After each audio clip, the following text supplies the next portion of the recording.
Hello, my wonderful, beautiful friends, guys. Welcome back to r/PettyRevenge, where the revenges don't destroy lives, but they're still oh so satisfying. And in today's episode, OP teaches the Karen who lives next door an expensive lesson that she'll never forget. Poor Karen. Literally. Guys, I hope you enjoyed today's lineup of stories. Hit subscribe if you haven't. And remember, you can always send or link your stories to this email right here. Let's dive in, guys. I don't know why I'm laughing. So this happened like 30 years ago. When I was a kid, I had a notoriously cheap uncle. He wasn't a bad guy at all, just really, really cheap. They called him Joe Green because he hoarded money so much. Well, Uncle Joe had a summer house in the Jersey Shore, right on the bay in Wildwood, along with his home in Philly. His shore house was right next to the fishing charter boats, and to make extra money, he would stock up on things like bait, canned soda, lunch meats, etc., and sell it to the guys going out fishing for the day. It's a nice way to make some tax-free money sitting on your back deck in the morning. One day, my family's down there visiting. I was like 10 years old and really thirsty.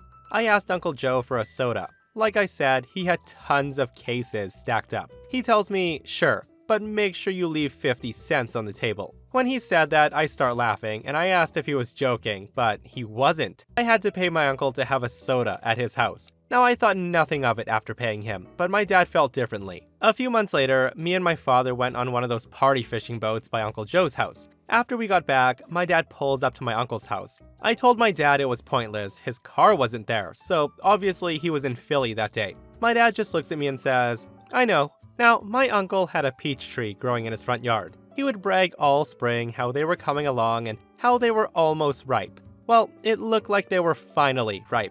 So my dad gets me out of the car, grabs a bushel from the trunk, and we start picking all the peaches off his tree. We literally didn't leave one left. My dad told me we were doing it because he charged me 50 cents for the soda, and I laughed all the way home. The next day, my dad split up the peaches. He left a big bowl for us, gave a bowl to my grandmother, some to my aunt, etc. So a few days later, I'm at my grandma's, and she's cutting up the peaches when my uncle walks in. He sees the peaches, and he looks so sad. He starts telling my grandparents how someone stole the peaches off his tree while he was on vacation. The whole time, I'm sitting there trying not to burst out laughing as he's saying how he was looking forward to eating them this year. My grandma then looks up and says, "Here, honey, have some of these." OP's father just gave them to me. At this point, I'm about to lose it. My uncle takes a little bowl and starts eating them, and he says, they're pretty good, but mine are a lot better. I had to walk out at that point and start cracking up on the steps. Now, I know it's pretty petty, and I'm sure some will think that we're the a-holes here, but I don't know. Growing up the way I did, my dad told me that's just not how you treat family, especially the kids. And it's not like we really cost the guy anything. He had peaches the following year. Yeah, I'd say that was pretty darn petty what OP's dad did, guys. And Uncle saying his peaches were better is definitely the icing on the cake. Guys, my family is the exact same way too. Nieces and nephews are always welcome to help themselves to whatever's in my fridge and pantry when they come over. Free of charge, if I may add. But with that said, boy oh boy, there's a lot of people in the comments, guys, saying that 50 cents is peanuts compared to the peaches that OP and his dad stole. That took a whole year to grow. So guys, let me know what you think. Do you approve or disapprove of this petty revenge?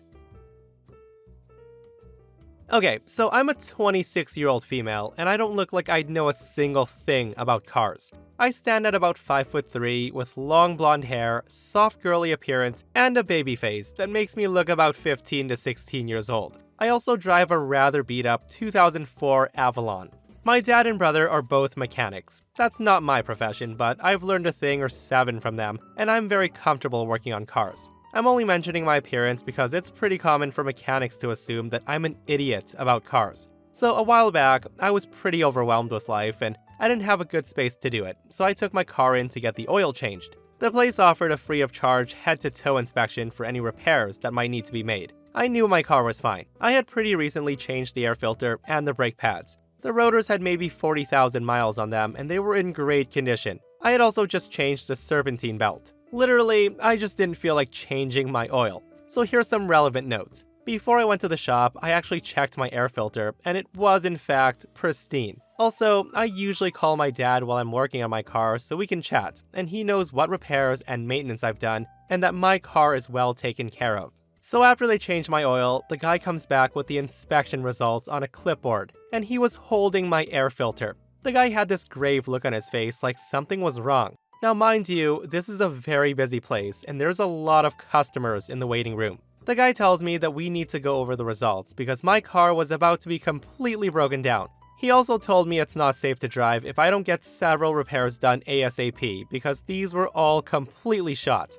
So the repairs he suggested were new brake pads, new rotors, new calipers, replace the serpentine and drive belt, new air filter, new compressor or my AC won't work in the summer, and a couple more generic things. The guy then shows me my air filter, and it was filled with dead grass, a wasp, some dirt, and hair. And I'm thinking, oh boy, did he really scoop some crap off the shop floor and put it into my new air filter to try to freak me out? And the total he wanted was about $1,500 worth of work. He then told me to not even bother to take it anywhere else, as he was willing to give me a deal. So I immediately start buying myself some time by asking some basic questions that I knew he would have to explain, so I could nod at him all wide-eyed while I came up with a good way to respond to what he was doing. I asked him things like, what does the serpentine belt do? Is this important? Etc, etc. I then text my dad and say, I'm calling in a second, just play along. I then tell the guy, oh my goodness, that's so scary. I can't believe I was driving around like that. Thank you so much for caring. I don't have the money on me, so let me call my dad real quick to see if he can help me out. I can't afford this. I then proceeded to enhance my dramatic performance by even working up a tear while I called my dad. The guy's standing there with me in front of all the customers. I then put my phone on speaker and give my dad a whole sob story about how I need money again and that I'm so sorry, can you help me please? He then asked what the repairs were and how much, and I said, I don't know dad, but it sounds really bad. He says it's dangerous. Dad, I can't be without a car, what am I gonna do? I then asked the guy to tell my dad what the repairs were, and he rattles it all off, and my dad's playing his part perfectly, saying things like, oh, wow, oh my goodness, I'm glad you caught this so she's not in danger anymore. But little did the scammer know that he was the one in danger. He then hands the phone back, and I drop the facade, and I start laughing really hard. As soon as Dad hears me laughing, he starts scream cackling into the phone. I then say, Dad, do you hear this stupid crap they're trying to pull? And get this, he brought me my new air filter that I just put in to show me how dirty it was. The guy pulled some crap off the floor or something and he rubbed it on there. Dad and I continue to crack up, and the audience in the waiting room was also cracking up. The scummy mechanic was beet red, and he was completely lost for words. The guy had his head down, and he was stuttering some sort of response. I then handed him my air filter and told him to go vacuum it out and make sure to let me see it before he put it back in. I then sat and watched him put it back once it was clean, and also watched him pull my car out to make sure he didn't do anything horrible while I wasn't looking. Now, I might have taken it a little far, but I really hate when mechanics take advantage of people who don't know anything about cars. So this felt like a massive win. And big props to my dad for his performance and for teaching me about cars. Yeah guys, this post really proves that everyone should find a trusted mechanic. So my brother told me a story about how he was at a Honda dealership one day and a customer comes in freaking out and losing his mind. Now at first my brother thought the guy was a Karen because, he was demanding to speak to the owner of the place, says he was gonna sue the dealership, call corporate, call the news stations, etc, etc, like the guy was throwing a full-blown tantrum. So of course my brother asks around to see what's going on. And it turns out the mechanic who was servicing the guy's car pretended the guy needed all new brakes and rotors. I think about $500 or more. But here's where the mechanic F's up, guys. The guy snapped a picture of some worn rotors and brake pads from like the trash pile or something, pretending that's what was on the guy's car. And then he showed the man and told him what needed to be done, and the man was like, no, I'll just do it myself. And guess what? The guy goes home the same day and decided to take apart his brake pads and stuff to swap to new parts, and lo and behold, almost freaking brand new brakes and rotors on his car. So yeah, the mechanic was fired though, all because he wanted to make a quick buck off a customer. Now I don't know how much or what sort of compensation that guy got or how many other customers this mechanic screwed over, but I can only imagine, guys. My late husband was in a car accident his senior year in 1986, and he got a settlement of $30,000 that he could access when he turned 18. He was a gearhead, and he wanted to buy a Corvette, but his mom didn't like that idea, so she made him a deal. If he bought that car, he would have to pay rent and storage fee for his other cars, or he could buy property and stay at home rent-free as long as he wanted. So at 18 years old, we started looking at property and he bought 10 acres for $5,000. We intended to build there at some point or sell it later on. In the early years, we would have massive ragers. There was no one around to bother us and it was great. Eventually, people bought and built on the lots around us and zoning laws changed to allow only one house per acre. So there were several houses, but it was still rural, and a few of us had large empty acreages that the kids would use to ride their dirt bikes. We didn't care. We let them have fun. About 15 years ago, another new house went in, and it was right on the property line. They hadn't even finished construction on the house when the wife begins calling to demand that I take down some trees, because they blocked her view. Now, the funny thing was, the view they blocked was from the RV they were living in, and once they moved into the house, they wouldn't even be near those trees. So I said, sorry, but no, I'm not cutting the trees. Hearing that, she wasn't happy, and over the next couple of years, she called to complain about all sorts of stupid things, and the noise of the kids on the dirt bikes. She even got mad at people riding their horses because they made her dogs bark. One spring day, I drive out there and notice the stream that ran across my property and theirs had been dammed on my side and diverted on my land, about 50 yards from their property line. They sent it along the dirt road that went down a hill and up the other side, creating a pond where it was blocked, and another at the bottom of the road, preventing me from accessing the majority of the property. Now, I knew it was their doing because the previous fall and winter, she had called to complain that my stream was causing her property to flood. Now, first off, it wasn't my stream, and her property didn't flood. In the wetter months, the stream naturally got larger. It flowed downhill and kept to its banks for decades. Their lot was heavily wooded, and they had cleared all the trees, and I could tell they had done a bunch of grading. So if they had water issues, that's their doing, not mine. Anyway, I went home, and the following weekend, we grabbed a small backhoe, and a couple of friends helped to unblock the stream. Now, we hadn't even unloaded it before we heard her screaming at us to stop immediately, and then the cops show up. The cops were unsure if they should stop us because our state is pretty environmentally conscious and there's strict wetland laws. The cops didn't know if we were rerouting the stream or if they had. I completely understand where they're coming from, and I knew this could happen, so not only did I bring pictures to show how the stream had been, but one of our friends was an official at the DOE. He was able to explain the law, and that we legally needed to put the stream back. We couldn't do much about the pond except wait for it to dry out, but we sent the stream back down its original channel. Of course, when it got back to their freshly graded land, it had no channel to follow, and yes, it did flood their yard. Unfortunately for them, there happened to be that DOE official who felt it was his duty to issue them a citation for diverting and illegally altering the stream. They ended up having to put the stream bed back and revegetate with native plants and shrubs in a 25-foot buffer zone, which took away a portion of their yard. They also had to pay us damages and got a huge fine. As the spring and summer progress, the kids on the dirt bike discover the pond, and by this time, it's 8 to 18 inches deep, and they're loving riding through it. So instead of just riding through, they spend hours in that area, much to the annoyance of the neighbor. The woman calls the police multiple times, but the kids would either be gone or say that they have permission to be there. So the police would call us, and we would say, yep, let them ride. Now, we did have concerns about liability if they got hurt, but we liked pissing her off, so we did take the risk. So a couple of years go by, and she's learned to text because we kept ignoring her calls when she has something to complain about. I make my annual spring visit and notice that there's 23 large cedar and fir trees cut down. We notice that 5 have been cut up, and the path leads directly to their very full woodshed. I was pissed. That's not something I can just fix. You don't F with my trees. I end up calling police, and their excuse was that firewood was their sole source of heat, and they needed the wood, so they had to cut so many so it would dry out over the next couple of years. They get another no trespassing order, and they were charged with theft and vandalism. It took a couple of years, but they ended up having to pay $10,000 for each tree they cut down.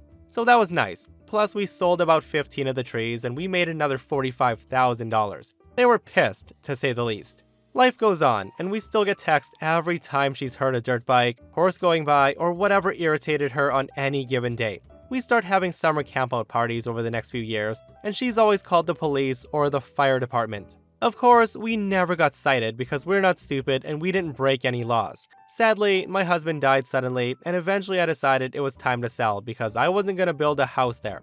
So I listed the property for $1 million, which was the market rate at the time. And of course, anytime people went out there, she would flag them down and tell them that it flooded all the time, and all sorts of nonsense. She didn't want anyone to build or be there. Now, I should have renewed the second trespass order, but it expired right around the time my husband passed, and it just wasn't important at the moment. Developers weren't bothered, and we did get a few offers under ask that I was happy with, but I really wanted to sell it to an individual who wanted to build a single home, just being stupid and sentimental. One day, he calls me with an offer that's much less than any of the others, and they wanted to do an owner-carried contract for 3 years, with a balloon payment to pay me off at the end of the 3 years. It's a couple who wanted to meet me out there. I didn't have anything going on the upcoming Saturday, so I said I would meet them with the understanding that I wasn't really interested in carrying the contract and that the price was too low. We figured they were hoping to change my mind, and we were hoping they would come in with a better offer. So they get there before me, and when I arrive, the bitch is there telling them how bad the property is. I parked on the main road and was walking in, so none of them even knew I was there. As I approach, 2 little kids come flying up on dirt bikes, and she comes unglued. The woman then grabs a rock and throws it at them. The guy immediately starts yelling at her and tells her to get the F out of there. It scares her and she left. He then sees me and begins to apologize, but I stopped that and thanked him. We start talking, and he explained part of the reason that they wanted this specific property was because they had 2 young boys who often rode motocross, and he loved the trails, plus he wanted to build a track for them. When he showed me where, I knew he was my buyer. I took a huge $250,000 loss on that sale and carried that contract just to spite that bitch. Now, while that is a huge sum, remember, we paid $5,000 for it and got almost $300,000 for the trees and another $20,000 for the nonsense with the stream, plus enjoyed the property for almost 30 years. And I got the interest on the contract and the balloon payment, so it wasn't really like we lost out. Plus, knowing that Karen bitch was gonna be absolutely miserable for years to come, you just can't put a price on that. I sold it 6 years ago, and I still go out a couple of times a year to check it out. They've built a beautiful house at the farthest point from the woman, and there's a huge track up by her place. The woman still sends me nasty texts once in a while, and I should probably block her, but it makes me smile each time knowing that she's still pissed. It's well worth the loss, and I know my late husband would approve. He always knew I was a petty bitch. Wow guys, OP truly is the petty queen. Like yeah, I don't know many who would take a $250,000 loss just to spite a nightmare Karen neighbor. But hey, whatever helps her sleep at night, right? And I bet OP sleeps like a frickin' baby, especially on the days that she gets those nasty texts from that Karen. And guys, being on Reddit, I'm so shocked how many people literally trespass and decide to cut down trees that aren't on their property. Guys, 23 trees at $10,000 each is $230,000 that the neighbor had to pay. Talk about some expensive firewood. So a few years ago, I had a friend named Alex who was always late. She was also the kind of person who would tell you, "I'm on my way," when she was not, in fact, on her way. That one trait of hers caused me quite a lot of inconvenience. I'm telling you this because one time, we were invited to a surprise birthday party for a mutual friend. Clearly written on the invitation was something along the lines of, "Be sure to arrive at 6 p.m. Do not be late or you will miss their surprise." So come the day of the party, she and I agreed to meet at my house and drive over together. Around 5 p.m., I asked her when she would be at my place. She told me she would be there around 5:30, which was great because the party was about 30 minutes away.